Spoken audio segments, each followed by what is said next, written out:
Free abortion on demand.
so we appreciate you being flexible with us and adjusting for the weather. We're going to be indoors, but we're certainly not going to be using our indoor voices. Let's keep that energy high. We are the Minnesota Abortion Action Committee, an all-volunteer grassroots organization fighting in the streets for reproductive justice here in the Twin Cities. When we say reproductive justice, we mean the right and ability to have a child, to not have a child, and to parent our children in safe and healthy communities. That's why we are fighting to defend and expand women's and reproductive rights, including full abortion access for all. And that's why we're here to demand ICE out of Minnesota. As Kristen said, my name is Zara, and I'm an organizer with the Minnesota Abortion Action Committee. Yeah, I'm Kristen. I'm also an organizer with MNAC. Thank you so much for joining us amid all of the last-minute location changes. It's cold as fuck out there, so thanks for joining us inside. As you might already know, on this day in 1973, the Supreme Court struck down Texas's criminal ban on abortion and held that the right to abortion is a fundamental right. Since then, the anti-abortion movement has claimed January 22nd as a day of mourning. And groups like Minnesota Citizens Concerned for Life have gathered on that day every year for anti-abortion rallies. They claim that this is the largest anti-abortion rally in the state. Personally, I'm really glad this day always falls during the coldest week of the year. I hope they rose their asses off. This year, we decided to hold our own rally to celebrate the wins our movement has achieved and recommit ourselves to the fight for more. And at the same time, we know that Roe v. Wade wasn't enough. It guaranteed that some abortions weren't illegal, but it still allowed for gestational age restrictions that needlessly put people on a ticking clock. It still allowed for states to require things like 3-day waiting periods, being shown ultrasound results, and implicitly anti-abortion counseling, all meant to discourage people from following through on the decision they made. It still allowed for anti-abortion protesters to harass people outside of clinics. It still allowed for people to have to pay exorbitant amounts for this essential health care. It still allowed for employers to choose whether they wanted insurance plans to cover abortion care and to choose whether they'd allow sick leave to cover their employees' appointments and recovery times. Even before the Dobbs decision, there were endless roadblocks for so many people who were trying to access abortion. There's a reason that abortion funds like Our Justice existed before the Dobbs decision.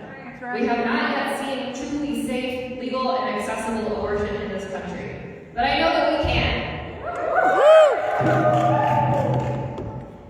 And we can't talk about reproductive justice without talking about the fact that ICE is occupying our cities as we speak. Families separated, pregnant people abused, children without their caregivers, tear gas in our neighborhoods, streets, ICE outside of Planned Parenthood clinics. This is not reproductive justice. It's reproductive terror. Right. Every dollar spent on ICE is a dollar not spent on keeping people housed, clothed, fed, and educated. Every dollar spent on ICE is a dollar that could have gone to working families. Say shame to that. Shame!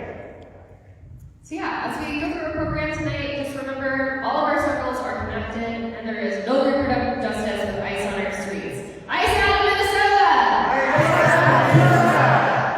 Alright, I'm going to introduce our first speaker, Hazel. Hazel is newer to the Twin Cities area, but they are not new to fighting injustice.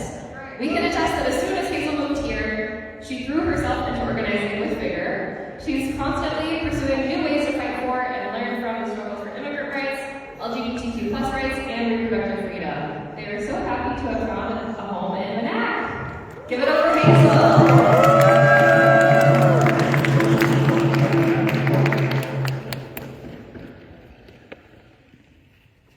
Hello, I'm Hazel. You may know me from the Minnesota Abortion Action Committee, a grassroots organization. I should have given you time to cheer for that. They're a grassroots organization that was originally formed as a coalition in response to the overturning of Roe v. Wade. Earlier today, Minnesota Citizens Concerned for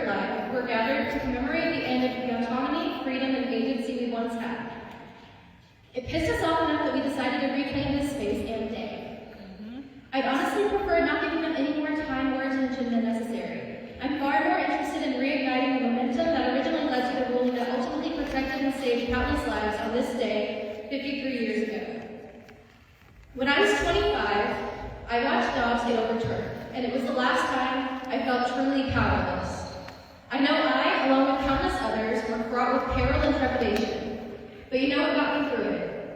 Remembering that when I was 16, I stayed up until midnight with Wendy Davis and millions of others as she filibustered for 11 hours for the prevention of one of the most abortion-restrictive bills presented in the U.S. Reflecting on that night, I don't focus on how cruel Texas legislators were or how disgusting the bill was. All I recall is the relief, pride, and the budding realization that I won't do something like that when I was older. When I was 19, the Supreme Court at the time struck down a Texas law that was designed to shut down the majority of the state's abortion clinics.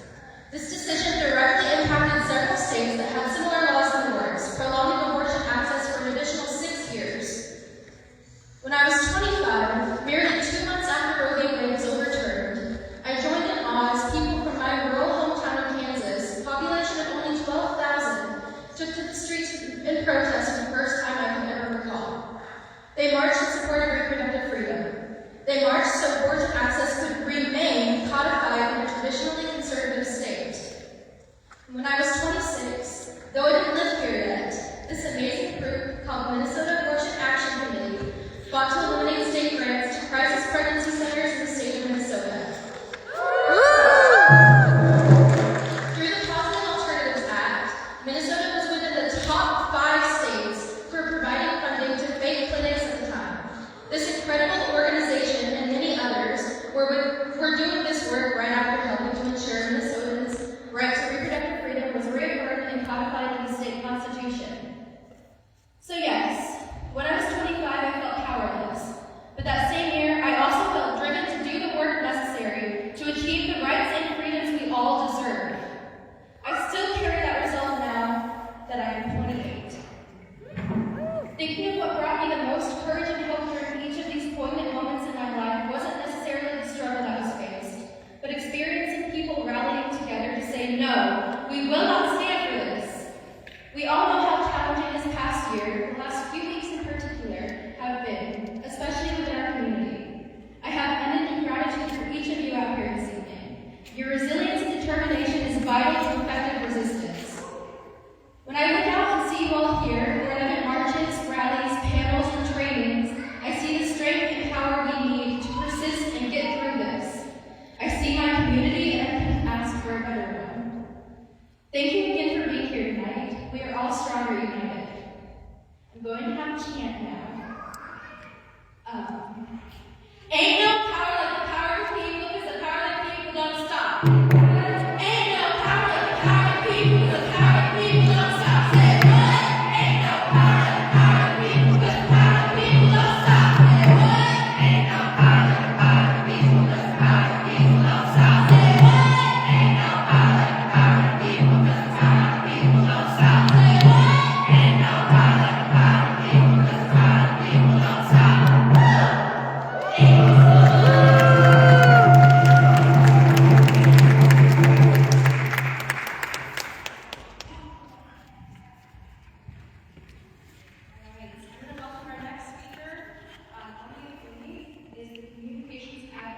Director of Our Justice, the oldest abortion fund in the country. Our Justice provides direct financial and logistical support for people seeking abortion care. She works to give a voice to those most impacted by reproductive oppression.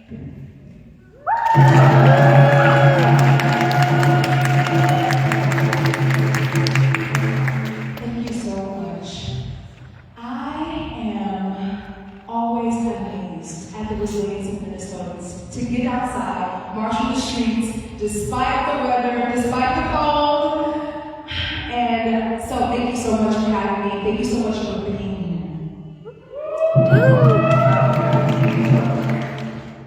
Now, Roe is often cited by Black feminists as the floor and not the ceiling.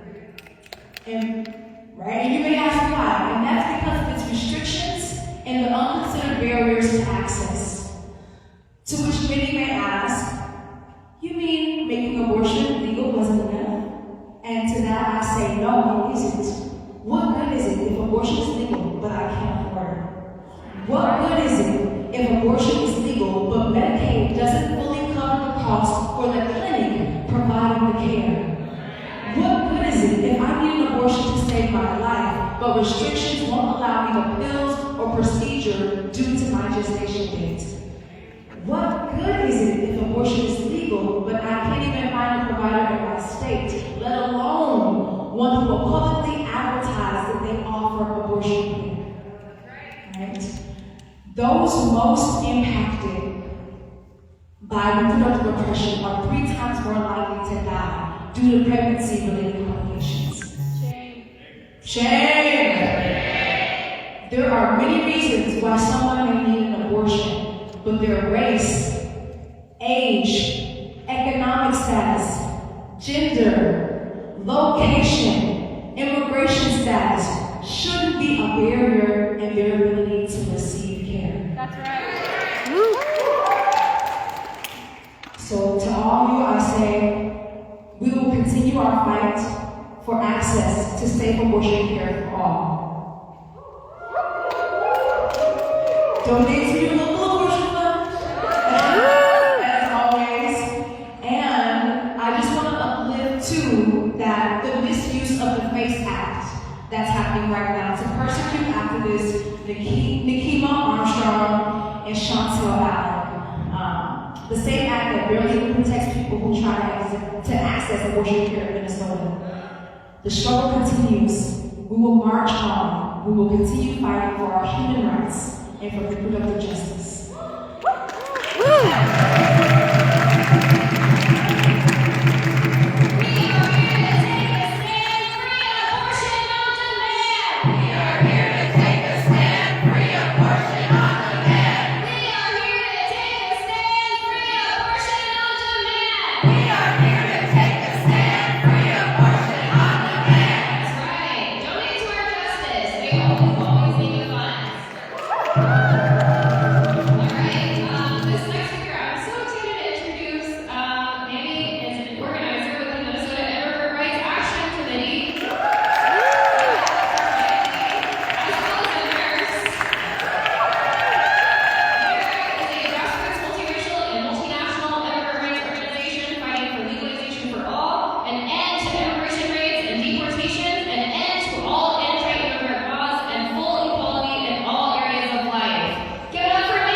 Free Nikema and free Chantel.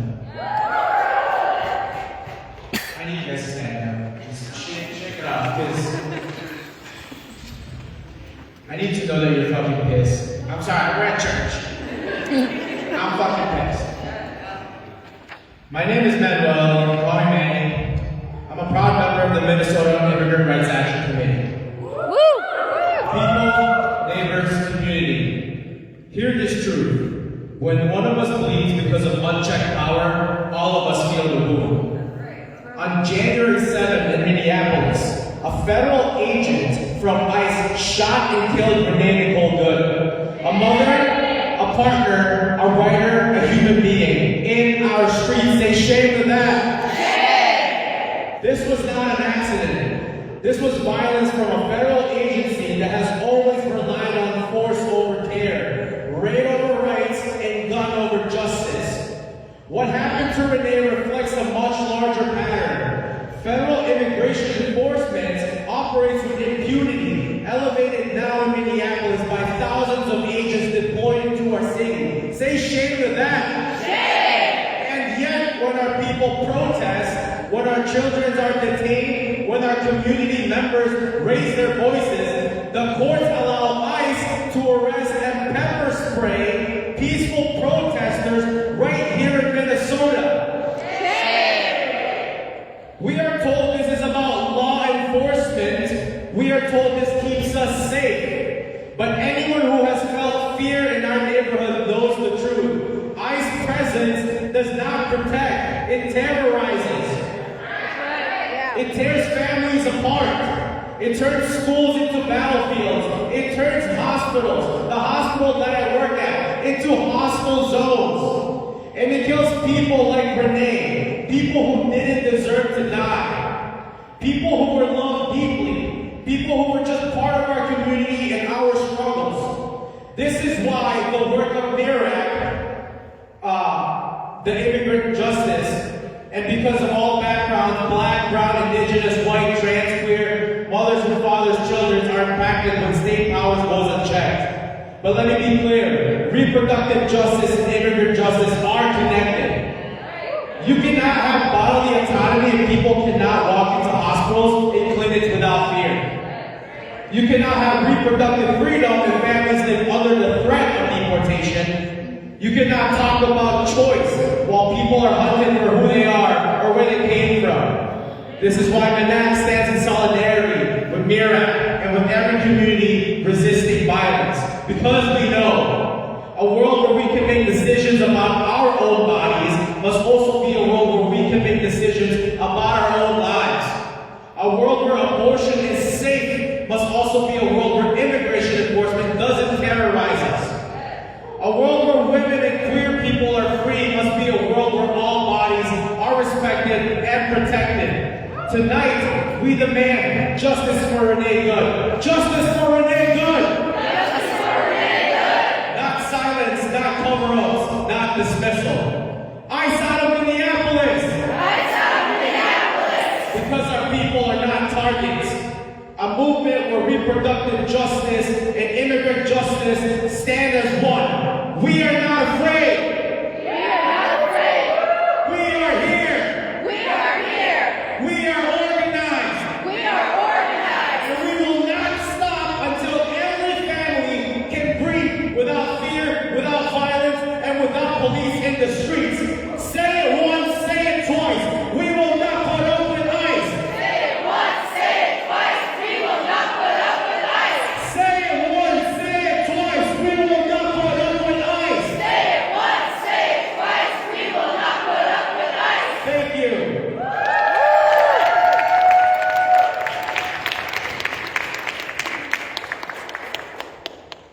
Right. We are so excited to have Alyssa here with us today. Alyssa is the founder of the Wrongfully Incarcerated and Oversentenced Families Council of Minnesota. She's been fighting for her husband, Cornelius Jackson, for all 19 years he has spent wrongfully incarcerated in a Minnesota prison. Her mission is to uplift the voices of the wrongfully incarcerated, over-sentenced, and impacted families, and anyone who knows Alyssa knows that she's incredible at building community while she does it.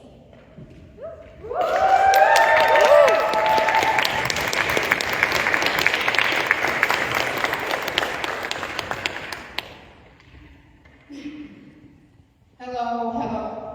Mic check.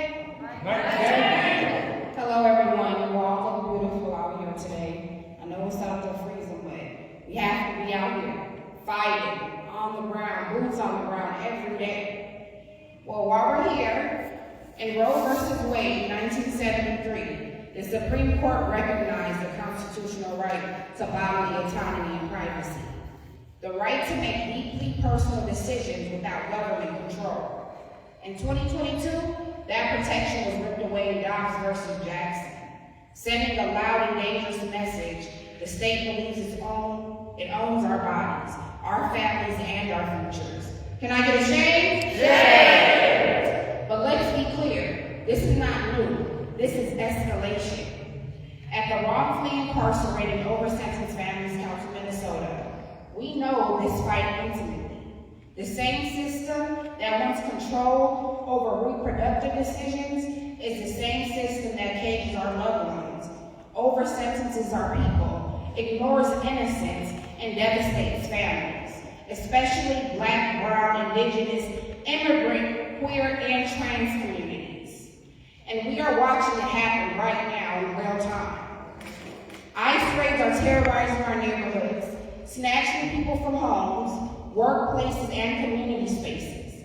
Families are being torn apart with no warning, no due process, no humanity, and at the same time, the state is trying to criminalize resistance to that violence. Can I get a shame? Shame! We have seen Black organizers like Nikema Levy-Armstrong and Chantel Allen arrested for doing what the Constitution guarantees: peaceful protesting, speaking out, and standing inside a church to protect their communities. Let that sink in, folks. This is happening in 2026. When When the state arrests organizers for protests, raise immigrant families, cages our loved ones, and strips reproductive rights, it is all the same abuse of power, just wearing different uniforms. And we must also name how brutal this looks inside prisons. Women in custody are routinely denied bodily autonomy, forced to give birth while incarcerated, denied reproductive health care, subjected to invasive searches, punished for pregnancy-related needs, and treated as if their bodies are state property. Trans and gender non-conforming people face constant violence behind bars, denied gender-affirming care, misgendered, placed in unsafe facilities, and forced to survive in systems that refuse to recognize their humanity. Can I get a shade? Shade! So when we talk about bodily autonomy, we are talking about women whose bodies are controlled in cages, trans people whose identities are policed by the state, immigrants whose existence is criminalized, and families who are told separation is the law. This is not about isolated issues. This is about what the state and federal government thinks they own. And Trump's bitch ass. So this is where we move from listening to action, y'all. We are also tabling here in the back. Please stop by our table. Come talk with us. Ask questions. Share your stories. And if you want to get connected on real ways to help, fight for people locked away in cages, targeted by ICE or criminalized for standing up, this is where that starts. At our table, you'll find calling scripts and the phone numbers of the people in power, the ones who have the authority to free our people. If you've got 5 minutes, you've got time to make a call. Demand justice for Cornelius Jackson, wrongfully incarcerated for nearly 20 years. Demand justice for Nico Reddy, held captive for 20 years, past his release date. Can I get a shade? Shade! When you call, tell them stop delaying, stop denying, bring them home. And don't stop there, y'all. I know this is a little long-winded, but it's important. Join us on February 8th for our second annual Day of Empathy, hosted with TCC for J. This is more than an event. It's a space to center impacted families, uplift incarcerated voices, and organize collective pressure for real freedom. Bring your heart and your fight, because bodily autonomy does not end at the prison gate, because ICE raids are state violence, because women and trans people deserve dignity and care everywhere, and because freedom that excludes the most vulnerable is not freedom at all. So stop by the table, make the call, show up on February 8th. This is how we build power. This is how we bring our people home. Ashe.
Paul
It's not about protecting anyone from anything other than the truth, which is that a man who can facilitate the brutal abductions of people in his community has absolutely no business telling anybody anything about the Word of God.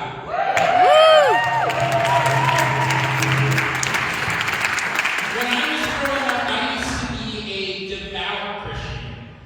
But I broke away from Christianity for one simple reason, and that was because I watched the people around me use Scripture to justify inequality, to justify bigotry, to justify their own fear of other people that live right next to them.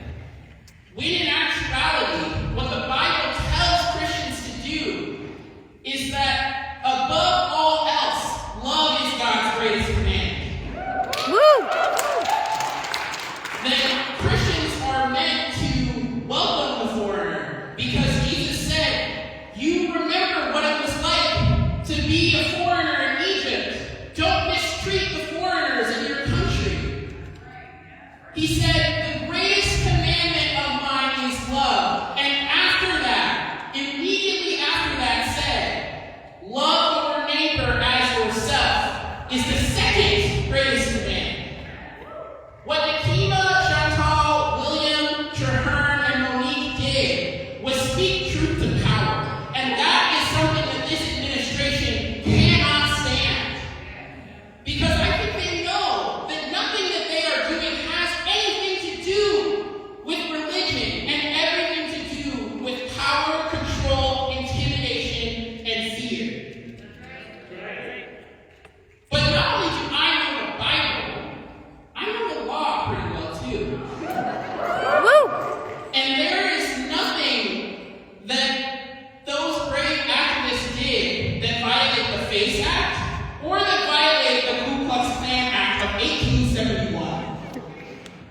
Going to a church and informing the congregation that, hey, did you know that your pastor is heading up one of the worst human rights abuses that we've ever seen in our lifetimes?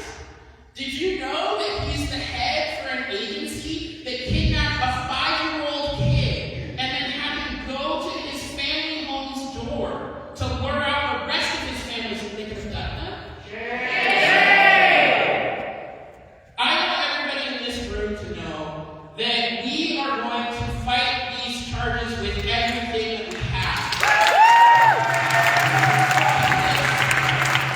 Not only were they right to go into that church and tell those people who their leaders are, that they did that with the Spirit of Jesus on their side. Because what did Jesus do when people were selling bribes in the temple, selling wares, and desecrating the house of God?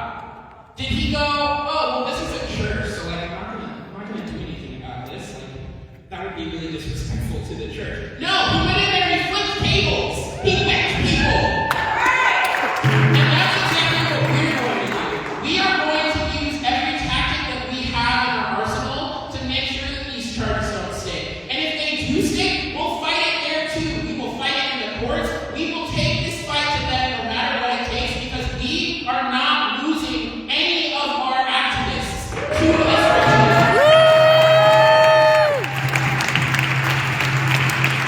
So please follow TCC4J. We're planning follow-up actions. We're not sure exactly when the transfer to Sherman County is happening. We believe that that's going to be happening tonight in the next couple of hours. But please keep following our social media so you can be updated. And know that we're going to fight this with everything we have. Thank you so much.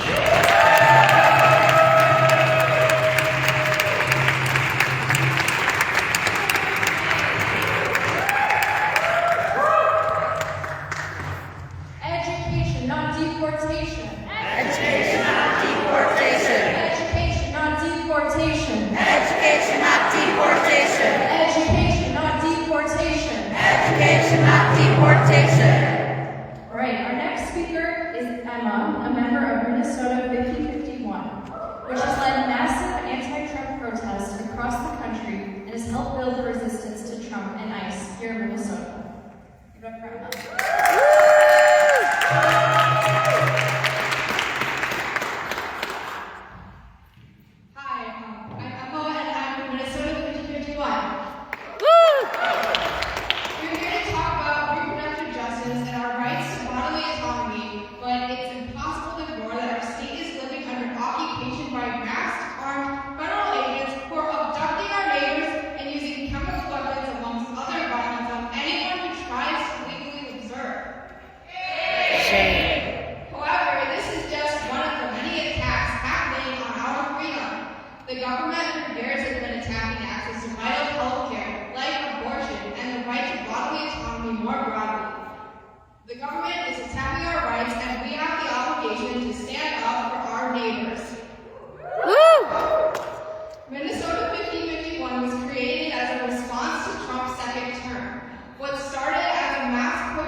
movement has turned into an organization that stands with the community in the fight against fascism.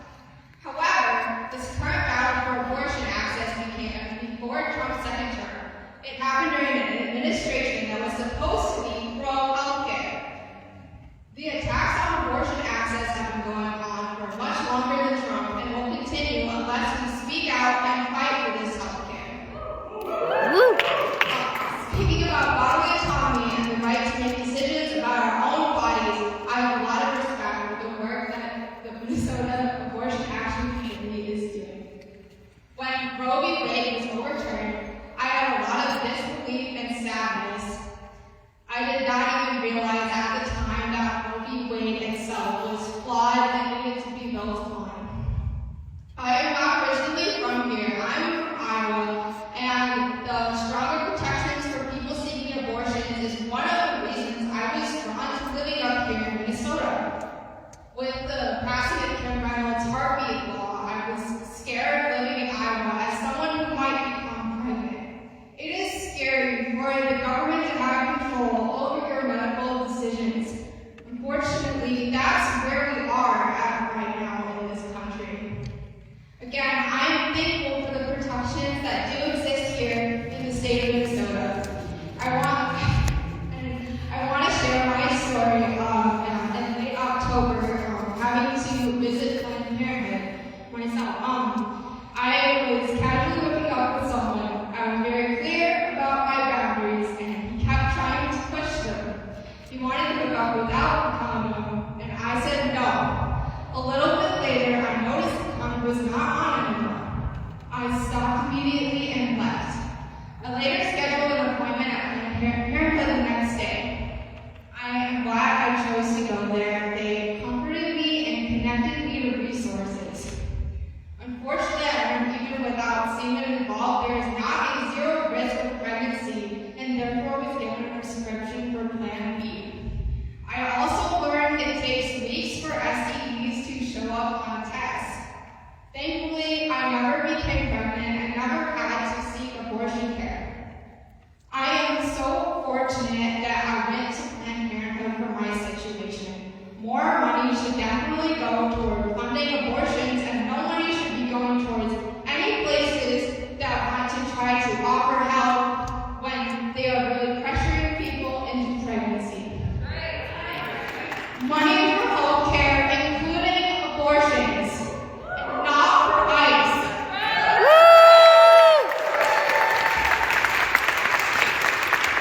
Money for healthcare, not for war! Money for healthcare, not for war!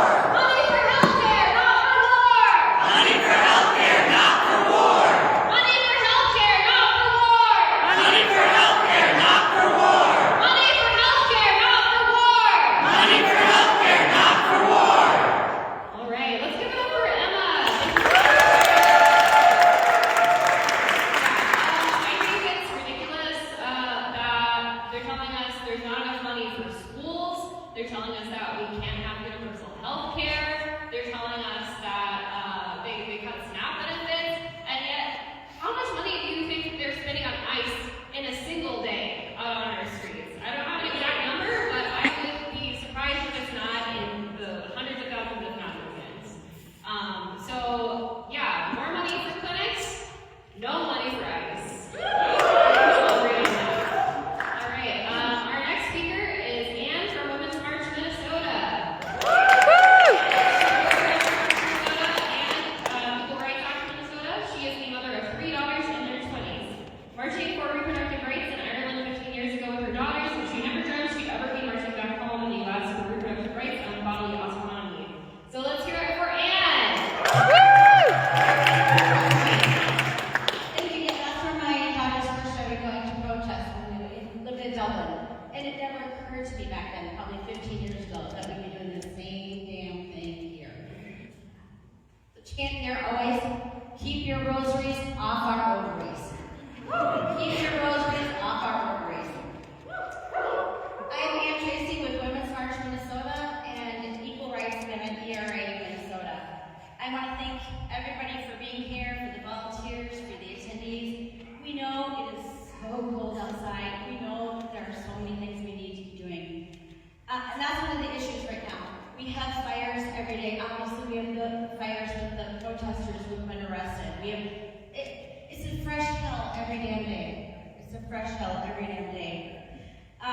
and it's important to watch each one because each one is so interconnected. You know, famously, Trump had a plan. He had a plan and he's following through with this. So there are so many of them and they know exactly what they're doing. Today, we stand for reproductive rights and bodily autonomy. But make no mistake, what happens here will impact every other fire. One clear and direct connection is money. So now, if people have said it already, now is the time to say, do not fund ICE. Invest in working families. Invest in healthcare. Provide for safe, legal, affordable, accessible abortion, and work on bodily autonomy for all. Now is the time. At Women's March, part of what we do is we plan marches. We worked on bans off our bodies when Roe v. Wade was first in trouble. We are working on the ICE out with partners like 5051 and many others, the ICE out of Minnesota tomorrow. So if you do nothing else tomorrow, no work, no school, no shopping. No work, no school, no shopping. Work on that. We also have been working on connecting neighbors for hyper-local safety nets. To connect people with patrolling the schools, churches. We have a calendar of events that might include bridge brigades, and we have about 20 events that are happening across the Twin Cities and across the state every day. We're thankful for that. With ERA Minnesota, we are working, and this has been 100 years that we've been working on this. I haven't been working all of those. Damn postal. 100 years just to have equal rights for everyone. Equal rights for everyone. How radical is that? We're trying to get it on the ballot and to put it on the state constitution. It is a little magic bean that provides all people with a lot of privileges, with a lot of rights, that are only affordable to some at this point. And there are a lot of things that can be helpful with healthcare being one of them. You know, right access to that. The Equal Rights here in Minnesota, we are having a rally at the Capitol on March 12th. So please come if you can. Get all of it. So that's, if you can bear the cold tomorrow, please join us down. Again, all day, no work, no shopping, no school. But 2 o'clock, starting at the Commons, there'll be a march to the Target Center. I'll be there live streaming because I've been doing all night tonight. So yeah, please join us. I'm proud to be in the company of such amazing people. It gives me great comfort in a very cold time to be here. I'm happy to stand with you, putting out these fires constantly. What I always tell myself is we are better together. So thank you for making us all better.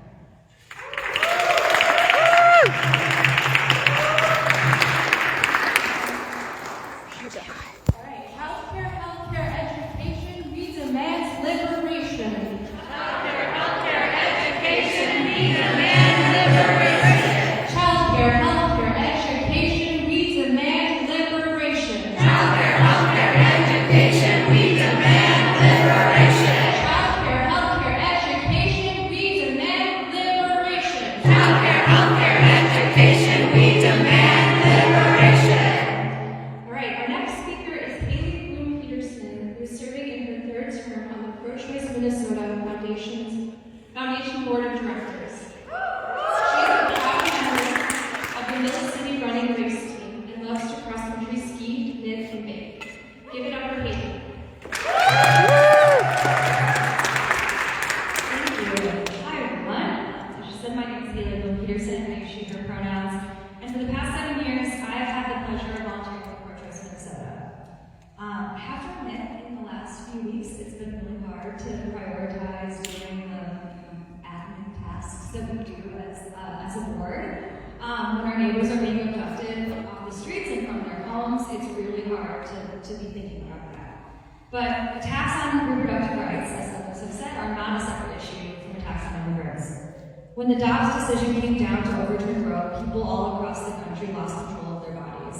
That was just one step in a plan to erode and erase the rights of millions of people. And we are seeing a perhaps even more draconian step of that plan play out right now in our communities. Make no mistake, while abortion rights weren't taken away by armed goons storming the city streets with Supreme Court's decision did put millions of lives at risk. More than 25 million people with uteruses live in a state with an abortion ban. More than 3.5 million live in a county with no access to abortion and limited access to perinatal care services. More than 5.5 million live in a county with limited or no access to perinatal care services, and more than 1.7 live in a so-called double desert or a county with no access to abortion care and no access to perinatal care. States with abortion restrictions have maternal death rates that are 62% higher than states with access to abortion. And today I learned that it's like a 2023 study showed that people who have been exposed to tear gas, 82% of them or so have reproductive, or notice reproductive effects later. We've all seen the stories of pregnant people dying from entirely treatable conditions because doctors were afraid to perform or to provide care. We also know that those who have been detained do not have access to adequate medical care. Among detainees are new parents who have been taken away from their infants and taken by the same people who claim to care about every child's life. That's funny how that works. In each and every one of these cases, the government is taking away an individual's control over their own body. And let's not forget, none of this has anything to do with safety or protecting women and all people capable of pregnancy. The cruelty is the point. Our work at Pro-Choice Minnesota is grounded in a set of core values, including bodily autonomy and collective action. This work is impossible without collective action. It's how we organize, it's how we mobilize, and that's how we drive systemic change, and I'm so thankful we're all here today to be a part of this.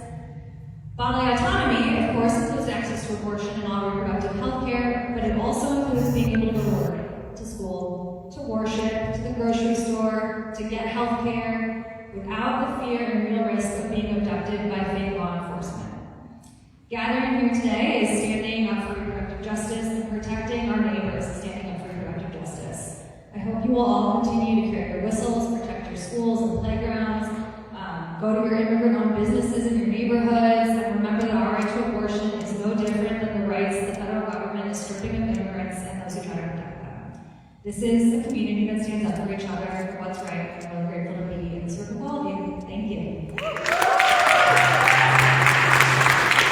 Keep abortion safe and legal! Keep abortion safe and legal! Keep abortion safe and legal! Keep abortion safe and legal! Keep abortion safe and legal! Keep abortion safe and legal! Keep abortion safe and legal! Keep abortion safe and legal! Keep abortion safe and legal! All right. Thank you so much to Haley. We've got just a couple more speakers for you, but I just wanted to say again, as others have said, there are a lot of different places you could have been tonight. There's a lot of fires to put out. And so we're really grateful that you're here with us tonight, even if it doesn't look exactly like our original plan. Because we do need to continue this work, even as there are crises going on in other places, so that when the crisis comes to us, we are ready. So just know, like, when a protest feels small, or when it feels like it's hard to get people to care about or to work on the work that you're doing, the time will come, and in the meantime, we keep organizing. So anyway, that being said, let's hear next from Kara Powell. Kara is a current master's public health student at the University of Minnesota and a community organizer whose work focuses on expanding broad reproductive health access through research, policy, and grassroots action. So let's give it up for Kara.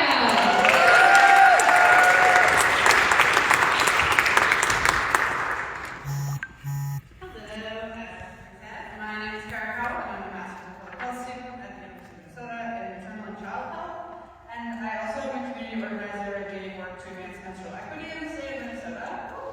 Our bodies have always been political. I think everyone in this room knows that. And menstrual health is a part of that fight. It's often being framed as a new political issue, but I think I'm pretty confident that most people know that menstruation in our society is anything but new. Menstruation is a big part of reproductive health and justice, and connects directly to the broader health, dignity, and autonomy of all people who menstruate. Well, we have new legislation in Minnesota supporting menstrual products in schools, and period products are absent in almost all other public spaces. And menstrual health information is not taught, and pain is ignored. The current attacks on abortion, reproductive rights, the consequences of failing menstrual health hit even harder. Missed periods, heavy bleeding, reproductive health changes put people at risk, especially when they don't have access to reproductive health care. Menstrual health is also deeply relevant to what's happening right now in our communities and our city. Beyond illegally kidnapping our friends and neighbors every day, menstruating people in ICE facilities are being denied access to menstrual products, along with the rest of their basic human rights. Even more, ICE is frequently using chemical agents on our streets against people going about their daily lives and peacefully protesting, as I think Haley alluded to. Research from right here in Minnesota showed that these chemical weapon exposures disrupt menstrual cycles, cause cramping, early bleeding, delayed bleeding, and have lots of other lasting reproductive health effects, and they're not talking about this. They suppose they care about women's health, but they don't. Bodily autonomy includes the ability to manage your period safely, to seek care without fear, and to exist in your body without being gassed, detained, or threatened in the many places we call home. Menstrual health is a big part of reproductive health and reproductive justice, and we have to continue fighting for all of our bodies, our communities, and everyone who's being targeted. Rome may be gone for right now, but our movement and our progress in Minnesota is still here, and we have a lot of work to do. Our bodies belong to us, our periods are not a crime, and we have a lot we can do to stand up to this, to move progress forward, even when it feels like small steps. Thank you all for being here.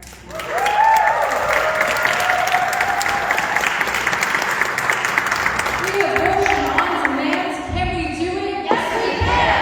Free abortion on demand, can we do it? Yes, we can. Free abortion on demand, can we do it? Yes, we can. All right.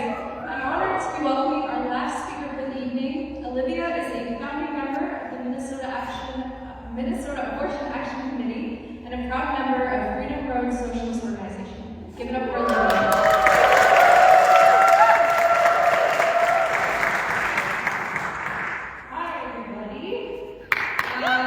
It's always such an honor to stand together with people who believe that bodily autonomy has to be protected at all costs, and who are unwilling to compromise or cede any ground to these reactionary forces who want to see our rights taken away. It doesn't matter how many people Minnesota citizens concerned for life bus in from the far reaches of our state to cry their fake tears at the state capitol and hold up their plastic fetuses or whatever. It's theater, right? It's not real. We know that the vast majority of Minnesotans support our abortion laws, and they want more access, not less. That's right. In fact, we want abortion on demand for everyone, regardless of their income, their insurance, where they live, their legal status. Everyone deserves access to this essential health care. Am I right? And in order to win these things, we need to be organized. We don't have a choice. We have to build a fighting movement for abortion rights and bodily autonomy, and that can look like what we're doing tonight, showing up and reclaiming a day of political action from the right wing. It looks like, supporting the crucial work of abortion funds, like Our Justice. They provide that direct pathway for access, that monetary pathway for access. It's so crucial. It looks like protesting outside of predatory crisis pregnancy centers and educating our neighbors about their rights. It can look like demanding more funding for real clinics at the state level. It looks like holding our electeds accountable, because when they fail to stand up to the Trump administration, they are failing all of us. And we can't afford to fail. When politicians stumble, the people will always rise to the occasion. Who keeps us safe? We keep us safe. Who keeps us safe? We keep us safe. We're lucky to have such a strong organizing community here in the Twin Cities. It's stronger than it's ever been in the time that I've lived here. We're seeing that strength on full display right now, because under the boot of ICE occupation and terror, we're still resisting like hell and keeping each other safe. We've got, you can clap for that. We've got community patrols and rapid response happening every single day on nearly every block in the Twin Cities. We've got whole networks of food and supply distribution, making sure that basic needs are met and that immigrant neighbors can shelter in place. We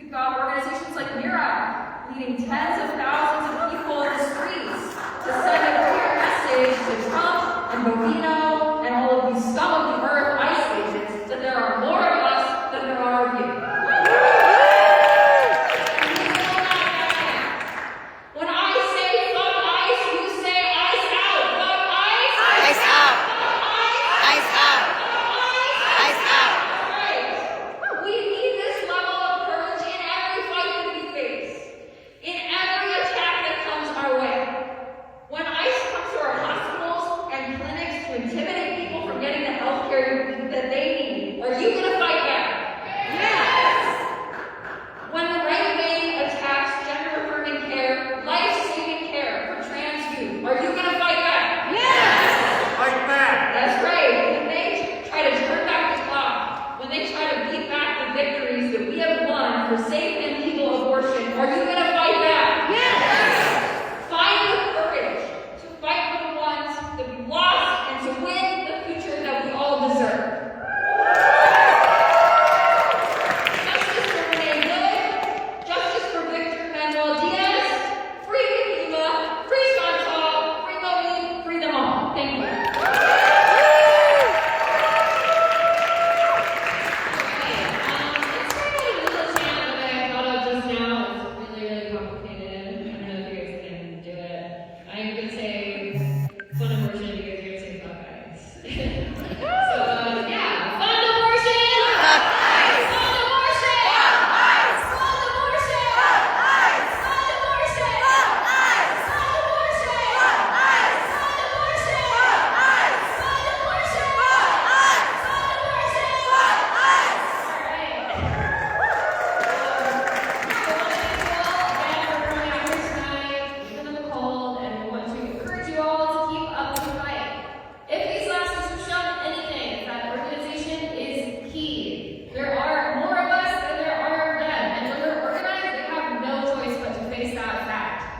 So please follow the organizations that you've heard from today and get involved however you can.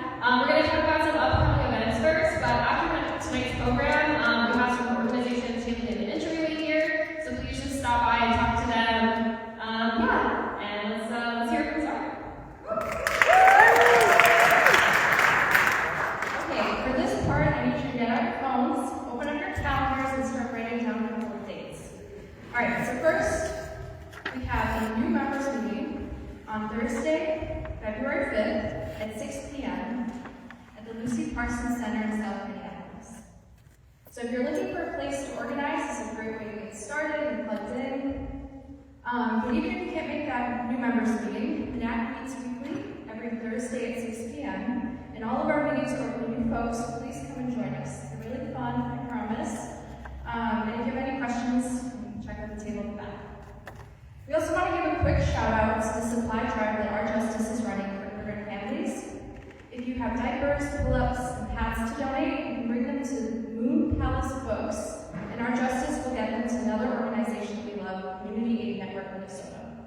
So please see their Instagram at Our Justice RJ for more information. And if you want somewhere to be this March 8th, put that in your calendars, International Women's Day, Manac will be in the streets, so be on the lookout for more details coming soon. And then the second annual Day of Empathy that Alyssa mentioned is on February 8th at the New City Center. Check out our table in the back there for more information. And lastly, if you're not already following us on Instagram, it's at @MN_AAC. And we're on Facebook and